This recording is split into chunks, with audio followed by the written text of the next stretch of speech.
Bonjour à tous, j'espère que vous allez bien.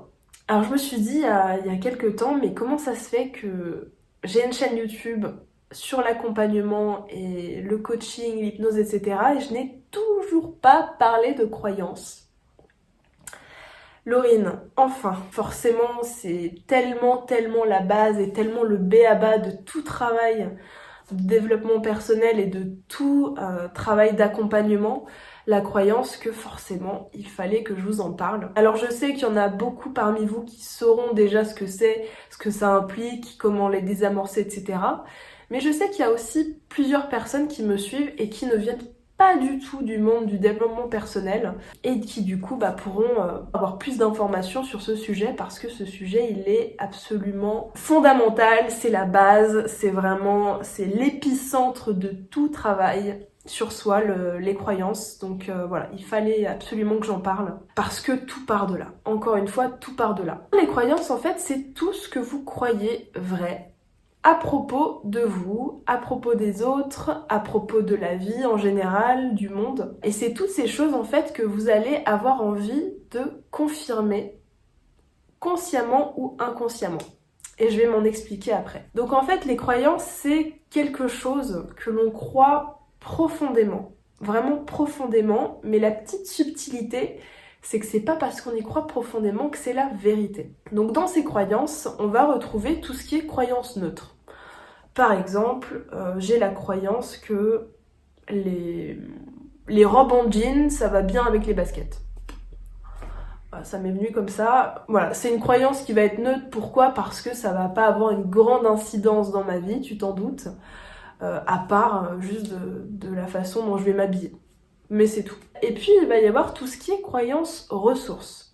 Donc, toutes les croyances en fait qui vont être positives à propos de moi, à propos des autres, à propos du monde. Par exemple, si je crois de moi que je suis quelqu'un avec qui il est plaisant d'échanger, forcément, tu t'en doutes, si je pense ça de moi, je vais avoir beaucoup plus de facilité et de joie à entrer en contact avec les autres, forcément.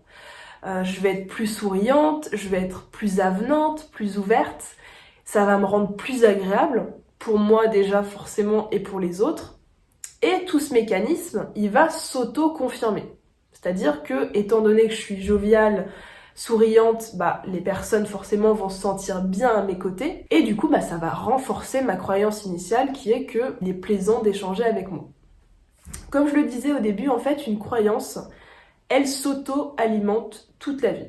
C'est-à-dire que votre cerveau, il va aller chercher des éléments autour qui vont pouvoir confirmer cette croyance, vrai ou pas vrai, ça peut être vraiment c'est des interprétations en fait que votre cerveau fait autour de lui, mais tout ce qui va finalement renforcer et densifier cette croyance, eh bien il va le prendre.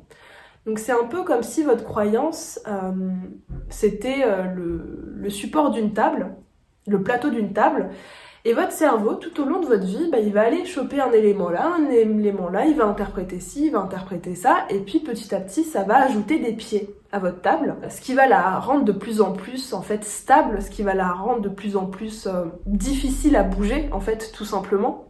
Elle va être de plus en plus robuste et de plus en plus établie dans la matière parce que votre cerveau va encore une fois renforcer par tout ce qu'il va prendre autour de lui. Et le mécanisme, en fait, il est également vérifiable à l'inverse. Je m'explique, c'est-à-dire que si je pense de moi que je suis quelqu'un avec qui il est plaisant d'échanger, toutes les personnes, en fait, qui vont me renvoyer l'inverse, en fait, tous ces éléments qui vont pas dans le sens de ma croyance, je vais pas les prendre. Mon cerveau va pas les prendre parce que il se sera pas programmé et conditionné pour admettre la croyance inverse. Tout simplement. Donc, si quelqu'un me renvoie des éléments qui ne vont pas dans ce sens-là, eh bien, mon cerveau va soit les ignorer très facilement, ça se fait ça se fait inconsciemment, soit je vais le contredire directement et ça va vraiment entrer par l'oreille pour ressortir de l'autre, tout simplement. Donc évidemment, vous vous en doutez, les croyances ressources, c'est hyper important de les cultiver, de les multiplier, parce que en fait c'est par elles que vous allez pouvoir créer des choses, c'est par elles que vous allez pouvoir vous booster en confiance, en amour de soi, etc. C'est par elles que vous allez pouvoir mener à bien des actions, etc. Donc les croyances ressources, on leur donne de la nourriture, absolument, absolument, absolument. En coaching, c'est ce qu'on fait beaucoup, les croyances ressources, vraiment, on les fait s'amplifier parce qu'elles sont hyper importantes. Là où ça se corse, c'est pour forcément les croyances limitantes. Par exemple, si je crois de moi que je suis quelqu'un qui n'est pas intéressante. Encore une fois, mon cerveau va aller chercher absolument tous les éléments autour de lui qui vont confirmer que je suis quelqu'un de pas intéressante.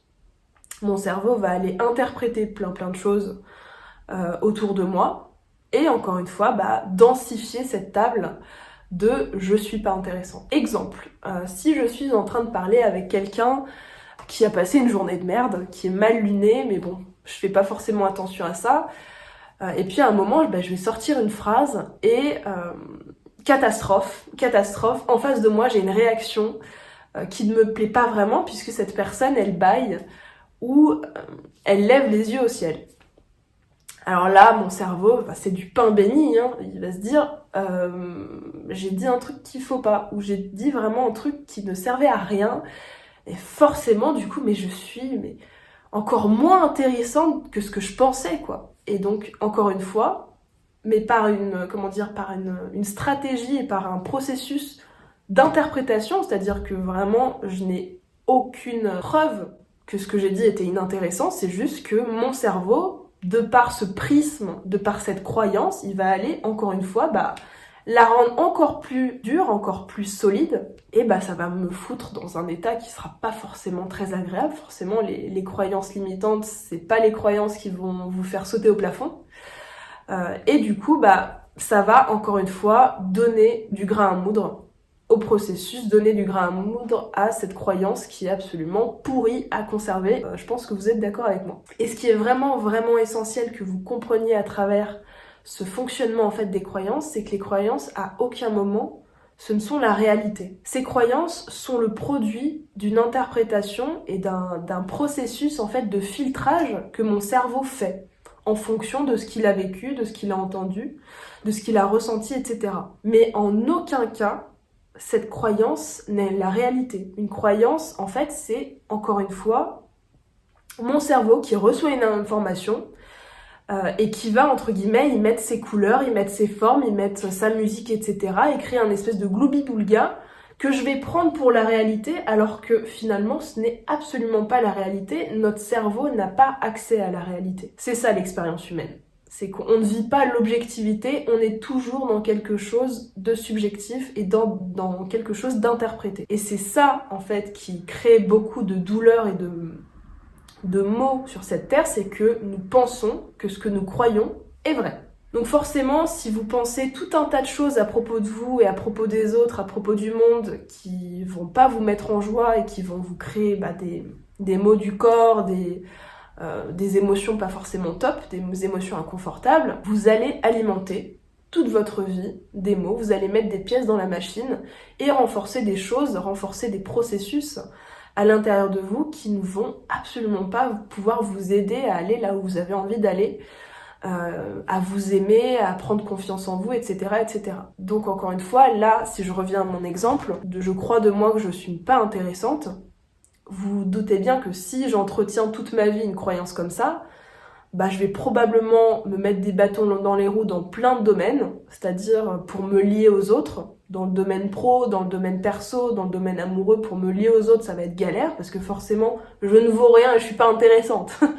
Donc c'est quoi l'intérêt d'aller me lier aux autres pour décrocher un emploi, pour entreprendre, pour me mettre en avant dans ma vie? Ça va être quelque chose de très très compliqué. Pourquoi? Parce que dans mon fort intérieur, dans mon ordinateur interne, j'ai ce truc énorme et ce truc ancré en moi que je ne suis pas quelqu'un d'intéressant qui en vaut la peine.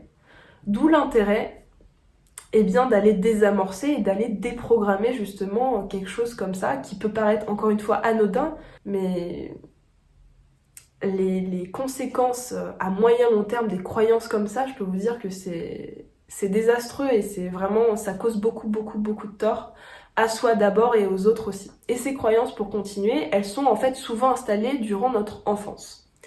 En fait, elles viennent de ce qu'on a entendu, de ce qu'on a interprété, de ce qu'on a ressenti, de ce qu'on a vu quand on était plus jeune, quand on était chez nous, au contact de nos parents forcément, à l'école, au contact de proches qu'on avait l'habitude de fréquenter. Et c'est comme ça en fait que s'intègrent dans notre cerveau des phrases, des choses qui vont prendre de l'ampleur. Comment? En fait, par la répétition. C'est-à-dire qu'une croyance s'auto-alimente, une croyance devient de plus en plus finalement forte par la répétition. Exactement quand vous étiez petit et que vous répétiez plusieurs fois une poésie dans votre tête ou à l'oral, pour l'apprendre en fait, tout simplement, pour l'apprendre par cœur, c'était par la répétition. En fait, la croyance, c'est exactement pareil. En accompagnement, c'est très facile de se rendre compte en fait que tout est croyance. C'est-à-dire que si je me raconte que j'ai eu une enfance compliquée et qui m'a empêché de m'affirmer, qui m'a empêché de m'exprimer et que forcément ça a une répercussion sur moi aujourd'hui, même si dans les faits, il y a eu des choses qui se sont passées dans mon enfance qui ont été certes douloureuses, en fait, ça reste une croyance. Ça reste une croyance qui va me conditionner. C'est-à-dire que, en me racontant ça, je vais m'interdire potentiellement d'être heureux, je vais m'interdire d'aller bien, je vais peut-être m'interdire d'aimer, d'être aimé.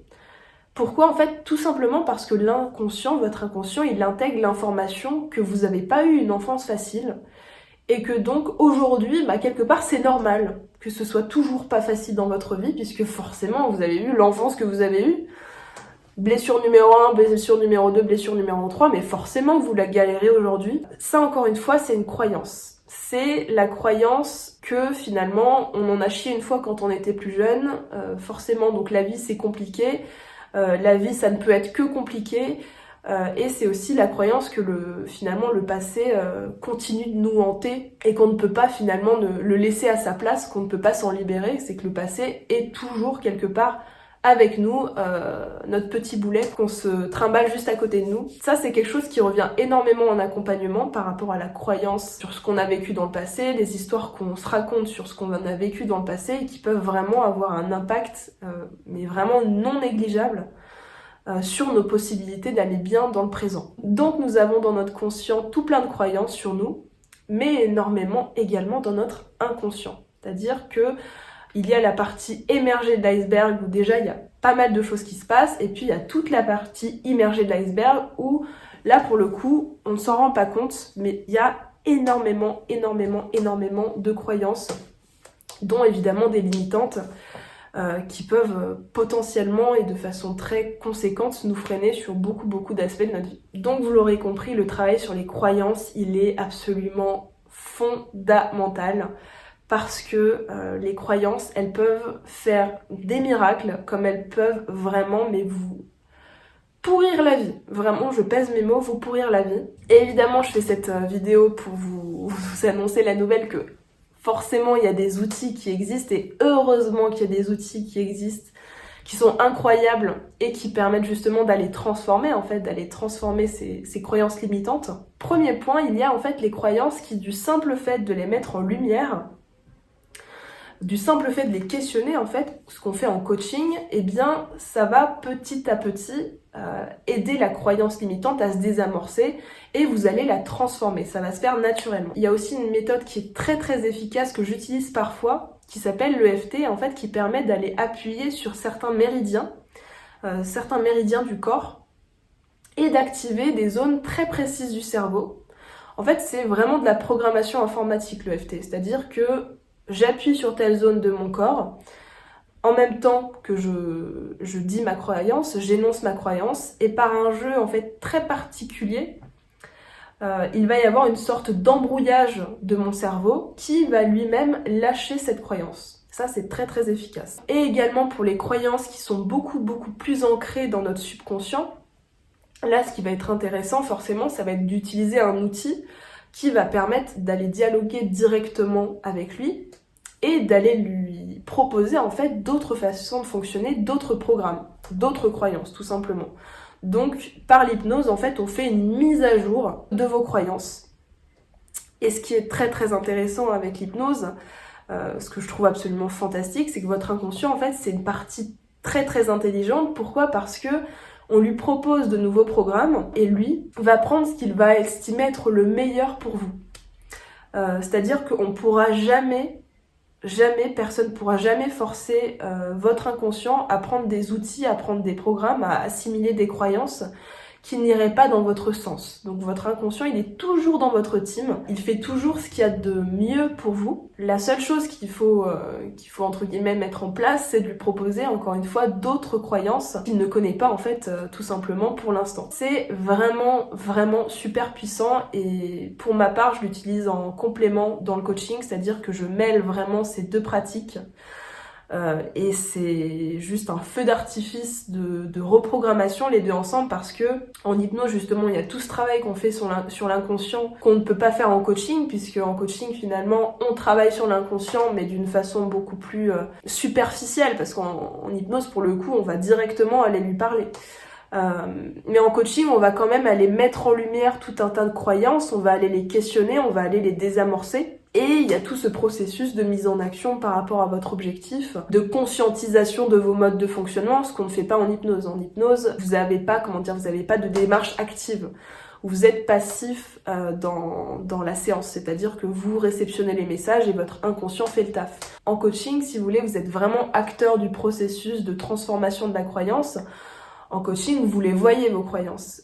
Par le questionnement, vous voyez vos modes de fonctionnement. Il y a tout ce côté conscientisation, voir ce qui se joue à l'intérieur de vous, ce côté connaissance de soi en fait, et qui vous servira de toute façon toute votre vie pour justement dénicher les croyances et pouvoir en conscience les transformer. Voilà, je vais m'en arrêter là sur les croyances. Si vous avez des questions, de toute façon, n'hésitez pas, vraiment, sentez-vous libre de m'écrire. Évidemment, si vous sentez un appel à l'intérieur de vous et que vous voyez que sur certains pans de votre vie, il y a des choses qui bloquent, vous avez des objectifs, mais encore une fois, c'est comme s'il y avait des sortes de cailloux, des graviers à l'intérieur de vos baskets, de vos chaussures qui vous empêchaient d'y aller, eh bien c'est probablement qu'il y a quelque chose à faire au niveau des croyances. Parce que vraiment, encore une fois, tout part de là. Donc si vous vous sentez appelé par ce processus, je dirais même par ce voyage, parce que c'est vraiment un voyage à faire et c'est un investissement qui, pour le coup, qui dure toute la vie, c'est un investissement à vie, eh bien n'hésitez pas à m'écrire. Vous pouvez aller directement sur mon site ou vous pouvez aller m'écrire directement aussi par MP sur Instagram ou sur Facebook. Vraiment, sentez-vous libre d'utiliser le canal qui vous sied le plus. Évidemment aussi, si vous souhaitez interagir et vous abonner, n'hésitez pas. C'est bien de faire des vidéos, mais moi ce qui m'intéresse, c'est vraiment d'avoir un lien avec vous et de voir comment ça se passe pour vous. C'est de toute façon par l'interaction qu'on s'enrichit les uns les autres. Et si je peux vous apporter des pistes de réflexion, vraiment ce sera avec plaisir, donc n'hésitez pas. Et en plus ça me permettra d'avoir plus de visibilité. Ça c'est très important parce que forcément on est sur des plateformes où il y a beaucoup de contenu et on aimerait tous avoir de l'impact par rapport à ce qu'on fait. Donc n'hésitez pas, ça me fera vraiment plaisir. Je vous souhaite une très belle journée ou soirée et je vous dis à très bientôt.